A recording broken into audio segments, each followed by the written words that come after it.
Life mission പദ്ധതി പ്രകാരം വീടിന് യോഗ്യത നേടിയ ക്യാൻസർ ബാധിതയായ യുവതിയെയും സുഖമില്ലാത്ത കുഞ്ഞുങ്ങളെയും തഴഞ്ഞ് ആലപ്പുഴ തണ്ണീർമുക്കം ഗ്രാമപഞ്ചായത്ത് ഉദ്യോഗസ്ഥർ യോഗ്യതാ ലിസ്റ്റ് മറികടന്ന് മറ്റൊരാൾക്ക് വില്ലേജ് എക്സ്റ്റൻഷൻ ഓഫീസർ പണം അനുവദിച്ചു. 4-ാം വാർഡിൽ താമസിക്കുന്ന മഹേശ്വരിയും കുടുംബവുമാണ് വഞ്ചനയ്ക്കിരയായത്. ന്യൂസ് 18 അന്വേഷണം.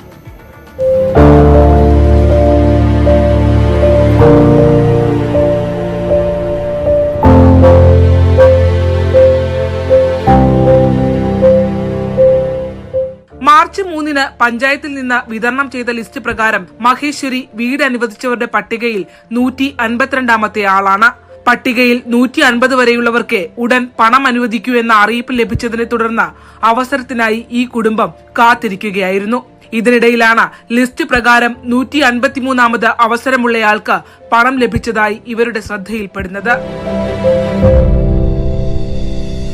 എനിക്ക് സുഖമില്ലാത്തതാണ്. ഞാനൊരു ക്യാൻസർ പേഷ്യൻ്റാണ്. കുഞ്ഞിനാണെങ്കിലും കുടൽ സംബന്ധമായ പ്രശ്നങ്ങളുണ്ട്. ഞങ്ങൾ ഹോസ്പിറ്റലിലൊക്കെ ആയിട്ട് മിക്കപ്പോഴും ഹോസ്പിറ്റലിൽ തന്നെയാണ്. എന്നിട്ട് ഞങ്ങളുടെ വീടിൻ്റെ അവസ്ഥ ഇതാണ്. അപ്പോൾ നമുക്കിപ്പോൾ ഒരു മഴ വന്നപ്പോൾ നമുക്ക് കിടക്കാനോ പിടിക്കാനോ ഒന്നും നടക്കുന്നില്ല. ഞങ്ങൾ കുഞ്ഞുങ്ങളുമായിട്ട് എൻ്റെ വീട്ടിലൊക്കെ ആയിട്ടാണ് ഞങ്ങൾ പല സ്ഥലങ്ങളിലായിട്ടാണ് ഇപ്പോൾ താമസിച്ചു പോരുന്നത്. എനിക്ക് മുമ്പ് ഒരാൾക്കും കിട്ടാനുണ്ട്, എനിക്കും കിട്ടാനുണ്ട്. ഞങ്ങൾ 2 പേര് കവർ ചെയ്തിട്ടാണ് 3ാമതൊരാൾക്ക് കിട്ടിയിരിക്കുന്നത്. പക്ഷെ നമുക്ക് ഇപ്പോൾ ഇത്രയും ഈ ഒരു അവസ്ഥയിൽ ഒരു ഷെഡും ഉണ്ടാവത്തില്ല. കാര്യം നമുക്കിപ്പോൾ ഇതായിട്ടൊന്നും ചെയ്യാനായിട്ട് നമ്മളെ ഹോസ്പിറ്റലിൽ നിന്ന് ഇറങ്ങിയിട്ടൊന്നും നടക്കുന്നില്ല. തുടർന്ന് വാർഡ് മെമ്പർ സ്വപ്ന നടത്തിയ അന്വേഷണത്തിൽ 153ാം നമ്പറുകാരിയായ ബിന്ദുവിന് യോഗ്യത മറികടന്ന് ഉദ്യോഗസ്ഥർ പണം അനുവദിച്ചുവെന്ന് ബോധ്യപ്പെട്ടു. വിഷയം പഞ്ചായത്ത് കമ്മിറ്റിയിൽ ചർച്ചയായതോടെ മറ്റൊരു ലിസ്റ്റുണ്ടെന്ന വാദവുമായി വില്ലേജ് എക്സ്റ്റൻഷൻ ഓഫീസർ എത്തി. എന്നാൽ ഈ ലിസ്റ്റ് പഞ്ചായത്തിൽ ഇതുവരെ വിതരണം ചെയ്യപ്പെട്ടിട്ടില്ല. പറഞ്ഞപ്പോഴാണ് ഞങ്ങൾക്ക് ആ ലിസ്റ്റ് എല്ലാം ഞങ്ങൾക്ക് ഇപ്പം വാട്സപ്പ് ചെയ്ത് തന്നത്, പഞ്ചായത്തിൽ തന്നത് കഴിഞ്ഞപ്പോഴത്തേക്കാണ്. അതെ അതെ അതെ അതെ അതെ അതിന് മുന്നേ നമുക്കറിയില്ല. നമ്മുടെ ഇത് വെച്ച് 152ാമത്തെ ലിസ്റ്റാണ് ഈ മഹേശ്വരിയുടേത്. പക്ഷെ നമ്മൾ വാർഡ് മെമ്പർമാർ അറിഞ്ഞിരിക്കണം ഇപ്പം ഇങ്ങനെ ലിസ്റ്റ്. ഇപ്പം ഞാനത് കമ്മിറ്റി പറഞ്ഞപ്പോഴാണ് പറയുന്നത് 150 വരെയാണ് എടുത്തേക്കണം ഈ പുതിയൊരു ലിസ്റ്റിന്റെ കാര്യം. അല്ലാണ്ട് നമുക്കറിയില്ലായിരുന്നു. പുതിയ ലിസ്റ്റ് പ്രകാരവും യോഗ്യത അട്ടിമറിക്കപ്പെട്ടാണ് പണം നൽകിയിട്ടുള്ളത്. എന്നാൽ ഇങ്ങനെ സംഭവിക്കില്ലെന്നാണ് ലൈഫ് മിഷൻ ജില്ലാതല ഓഫീസർ പൊൻസിനിയുടെ പ്രതികരണം. നമ്മളിപ്പോ ജനറൽ കാറ്റഗറിയാണ് അവര്. നമ്മൾക്കിപ്പോ ഫണ്ട് ആയിട്ടേ ഉള്ളൂ.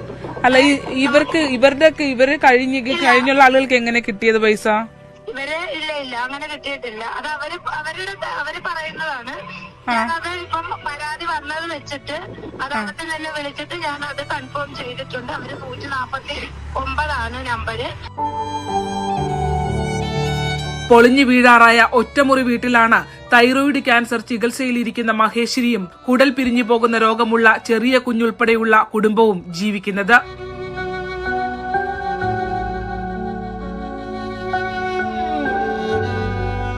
ഒരേ വാർഡിലെ 2 പേരിൽ ഒരാൾക്ക് പണം കിട്ടുകയും മറ്റൊരാൾക്ക് ലഭിക്കാതെ വരികയും ചെയ്തതുകൊണ്ട് മാത്രമാണ് തട്ടിപ്പ് പുറത്തു വന്നത്. അല്ലെങ്കിൽ അറിയിപ്പ് ലഭിക്കാതെ യഥാസമയം രേഖകൾ ഹാജരാക്കാത്തയാളായി മഹേശ്വരിയും ഈ കുഞ്ഞുങ്ങളും അധികാരികളുടെ വഞ്ചനയ്ക്കും സ്വജനപക്ഷപാതത്തിനും ഇരയായേനെ. യോഗ്യതാ ലിസ്റ്റ് മറികടന്ന് എങ്ങനെയാണ് മറ്റൊരാൾക്ക് പണം ലഭിച്ചതെന്ന് വിശദീകരിക്കേണ്ടത് തണ്ണീർമുക്കം പഞ്ചായത്ത് അധികൃതരും ലൈഫ് മിഷൻ ഉദ്യോഗസ്ഥരുമാണ്. മഹേശ്വരിയുടെയും ഈ കുഞ്ഞുങ്ങളുടെയും ദുരവസ്ഥ കണ്ടിട്ടും മുഖം തിരിച്ച ഉദ്യോഗസ്ഥർക്ക് മനസ്സാക്ഷിയില്ല എന്ന് മാത്രമേ പറയാനുള്ളൂ. ക്യാമറമാൻ പ്രശാന്ത് മംഗലശ്ശേരിക്കൊപ്പം ആലപ്പുഴ തണ്ണീർമുക്കം കട്ടച്ചിറയിൽ നിന്നും ശരണ്യ സ്നേഹജൻ, ന്യൂസ് 18.